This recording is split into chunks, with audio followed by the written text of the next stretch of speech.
Assalamualaikum warahmatullahi wabarakatuh. Nama saya Raden Evi Nurasi Salamah dengan NPM 201000352. Di sini saya akan menjelaskan materi yang telah saya rangkum mengenai hukum Islam dan juga masa peradaban Islam dari masa ke masa. Dan juga saya akan merangkum hukum perkawinan Islam, ini bukunya.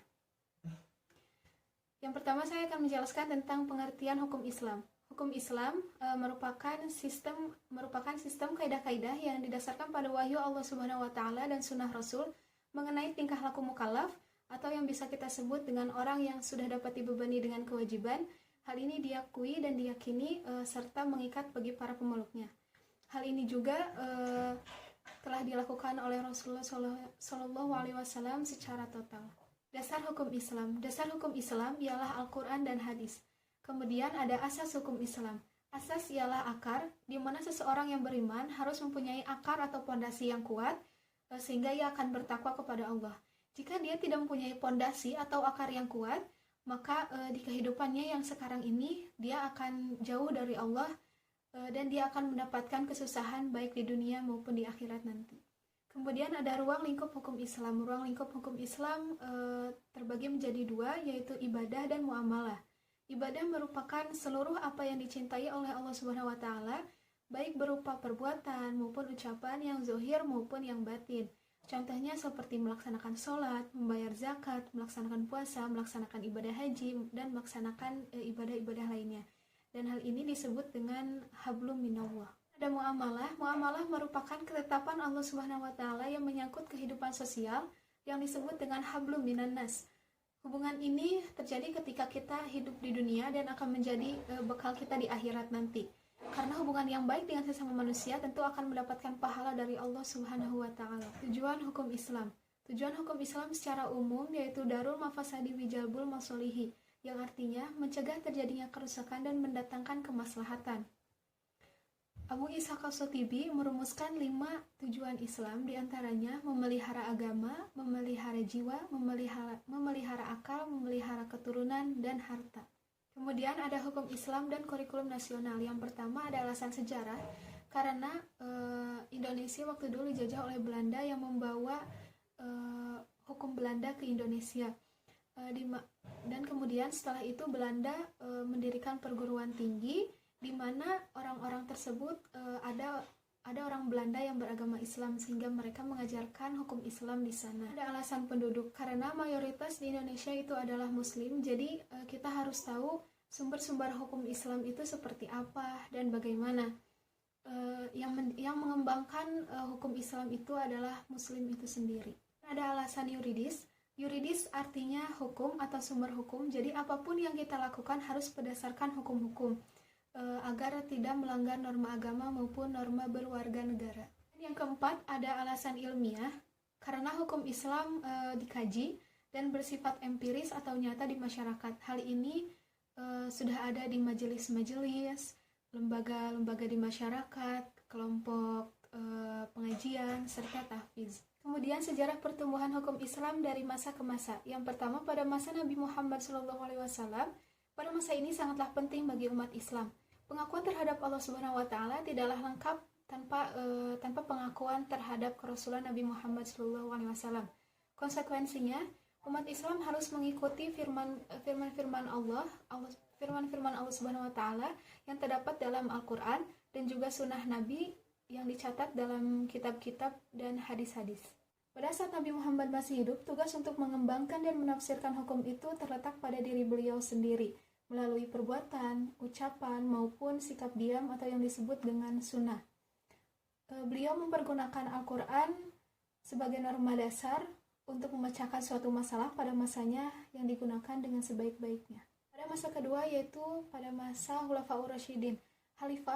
Tugas utama seorang khalifah yaitu menjaga kesatuan umat dan mempertahankan negara. Khalifah pertama yang dipilih yaitu Abu Bakar As-Siddiq. Pemerintahan pada masa ini sangatlah penting karena dilihat dari perkembangan hukum Islam ini akan dijadikan contoh di generasi-generasi berikutnya. Khalifah yang ketiga yaitu Khalifah Utsman bin Affan. Utsman menyalin dan mencatat Al-Quran standar yang disebut dengan modifikasi Al-Quran.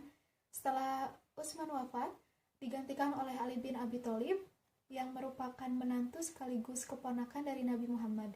Tetapi selama pemerintahan Ali bin Abi Thalib, ia tidak berbuat banyak dalam perkembangan hukum Islam karena keadaan negaranya tidak stabil. Tidak hanya itu saja, tumbuh bibit-bibit perpecahan yang menimbulkan perang antar saudara. Sejak permulaan abad keempat Hijriah, hukum Islam mulai berhenti berkembang. Pada masa ini, para ahli hukum hanya membatasi diri dan mempelajari pikiran-pikiran para ahli sebelumnya. Yang dipermasalahkan tidak lagi mengenai soal pokok-pokok atau dasar-dasar, tetapi soal-soal kecil atau yang disebut dengan furu atau ranting. Ada masa kebangkitan kembali. Setelah beberapa abad lamanya telah mengalami masa kelesuan, kemudian pemikiran Islam bangkit kembali. Dapat dilihat dari catatan sejarah bahwa dalam catatan sejarah perkembangan hukum Islam, bahwa pada masa kemunduran Islam itu telah muncul beberapa ahli yang ingin berijtihad untuk menampung permasalahan dan perkembangan masyarakat. Kemudian ada pengertian nikah. Nikah merupakan suatu akad yang menyebabkan kebolehan bergaul antara seorang laki-laki dan seorang perempuan dan saling tolong-menolong di antara keduanya, serta menentukan batas hak dan kewajiban di antara keduanya. Dasar hukum nikah, menurut Imam Abu Daud Az-Zahiri, hukum nikah itu adalah wajib, sedangkan menurut Imam Asy-Syafi'i, nikah itu hukumnya mubah. Macam-macam hukum nikah diantaranya ada yang wajib, sunnah, makruh, mubah, dan haram. Peminangan atau dalam bahasa Arab disebut dengan hitbah, maksudnya ialah meminta seorang perempuan untuk dijadikan seorang istri, atau upaya untuk terlibat dalam perjodohan antara laki-laki dan perempuan.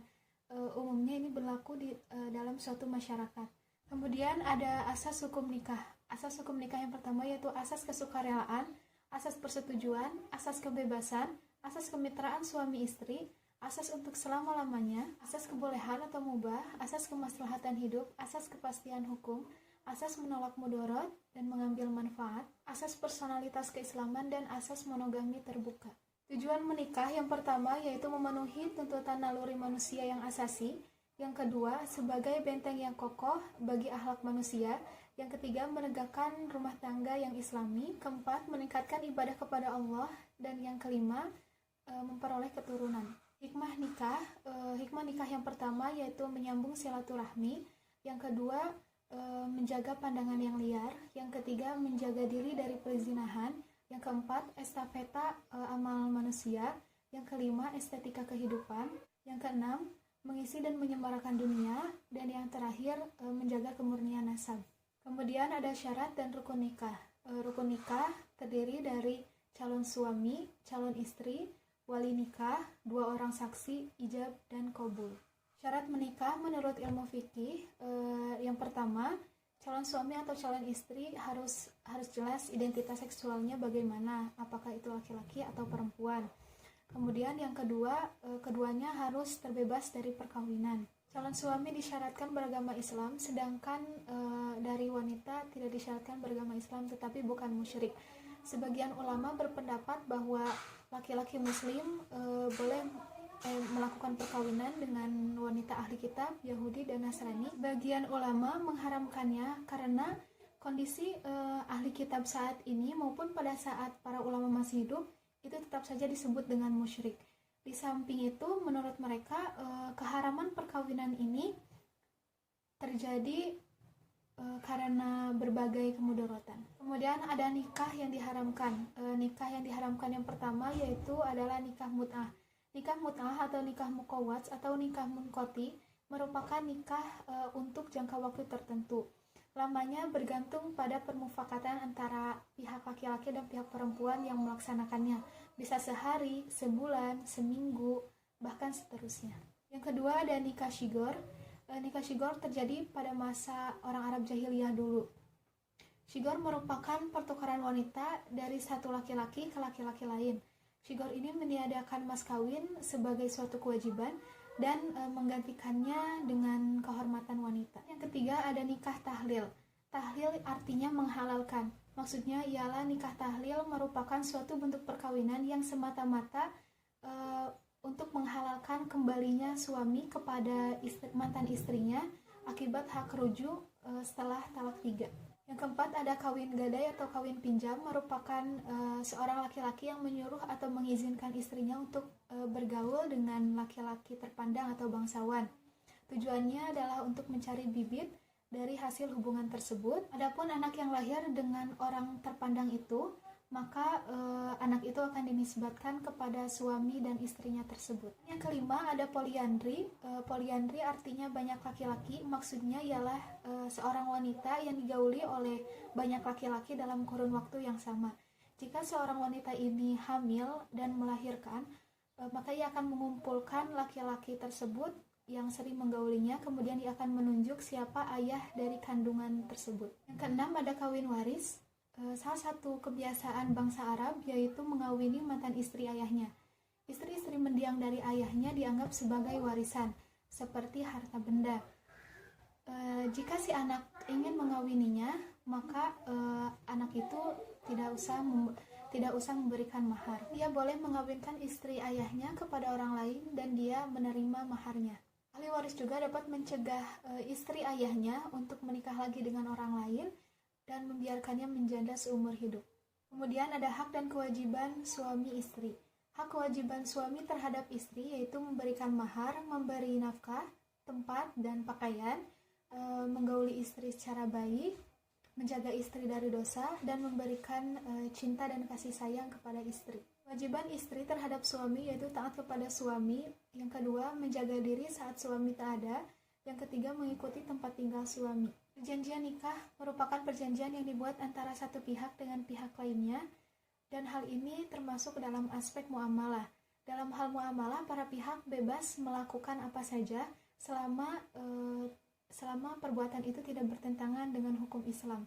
Ini termuat dalam pasal 45 kompilasi hukum Islam yang berbunyi kedua calon mempelai dapat mengadakan perjanjian perkawinan dalam bentuk taklik talak dan perjanjian lain yang tidak bertentangan dengan hukum Islam. Ketiga, ada harta dalam perkawinan. Menurut hukum adat, yang dimaksud dengan harta perkawinan ialah seluruh harta yang dimiliki oleh suami istri yang masih terikat perkawinan. Baik itu harta perseorangan yang berasal dari harta hibah, harta pencaharian bersama-sama suami istri, warisan, harta penghasilan sendiri, dan barang-barang hadiah lainnya.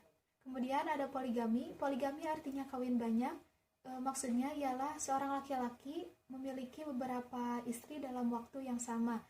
Menurut ajaran Islam, hal ini diperbolehkan, tetapi tidak dianjurkan untuk melaksanakannya. Hal ini tercantum dalam Quran Surat An-Nisa ayat 3. Kemudian ada putusnya perkawinan. Putusnya perkawinan merupakan berakhirnya hubungan suami istri. Dalam hal ini, berakhirnya hubungan suami istri ada beberapa bentuk, tergantung siapa yang berkehendaknya. Pertama, putusnya perkawinan atas kehendak Allah Subhanahu wa Ta'ala dengan matinya salah seorang suami ataupun istri. Perkawinan atas kehendak suami karena alasan tertentu. Yang ketiga, putusnya perkawinan atas kehendak istri karena alasan tertentu. Putusnya perkawinan atas kehendak hakim sebagai orang ketiga. Kemudian ada masa iddah. Masa iddah merupakan suatu masa untuk mengakhiri pengaruh-pengaruh perkawinan. Oleh karena itu, jika telah terjadi perceraian, maka si wanita tidak serta-merta langsung menikah dengan orang lain.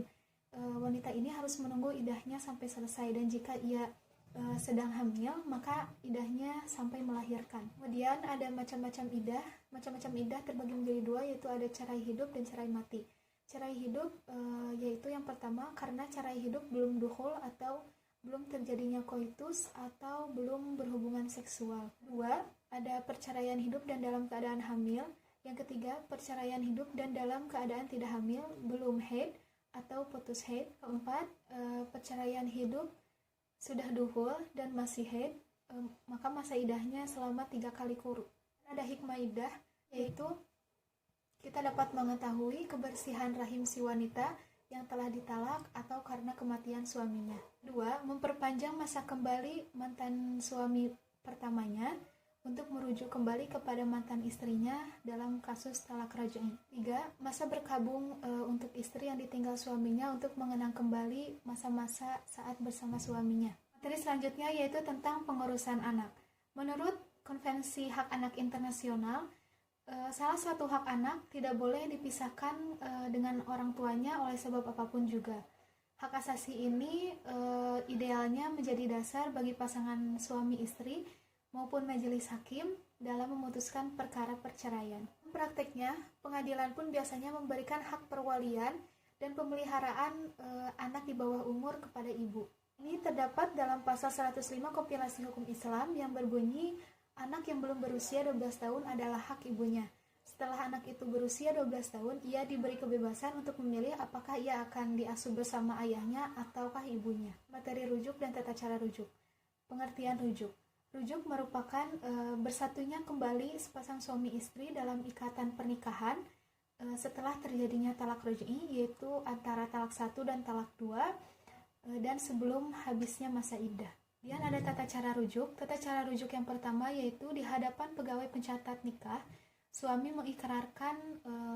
mengikrarkan rujuk kepada istrinya yang sebelumnya telah melakukan perceraian, dan di situ harus ada minimal 2 orang saksi. Kedua yaitu pegawai pencatat nikah mencatatnya dalam buku pendaftaran rujuk, kemudian membacakannya di hadapan suami istri dan juga para saksi tersebut.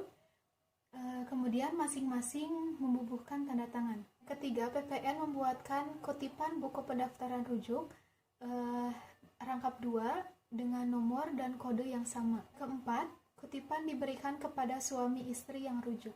Yang kelima, PPN membuat keterangan terjadinya talak dan kemudian mengirimnya ke pengadilan agama. Keenam, suami istri membawa kutipan buku pendaftaran rujuk untuk dibawa ke pengadilan agama tempat terjadinya talak dan untuk meminta kembali akta nikah yang mereka miliki masing-masing. Kemudian yang terakhir, pengadilan agama memberikan kutipan akta nikah kepada yang bersangkutan dengan menahan kutipan buku pendaftaran rujuk.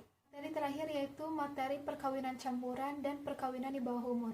Yang pertama, materi perkawinan campuran yaitu perkawinan antaragama atau perkawinan berlainan agama dan salah satunya beragama Islam, baik musyrik maupun kitab ataupun kitabiah atau yang disebut dengan penganut agama selain Islam tetapi mempunyai kitab suci. Adapun perkawinan berlainan agama terbagi menjadi 2, yaitu orang musyrik. Yang pertama orang musyrik dan yang kedua ada ahli kitab.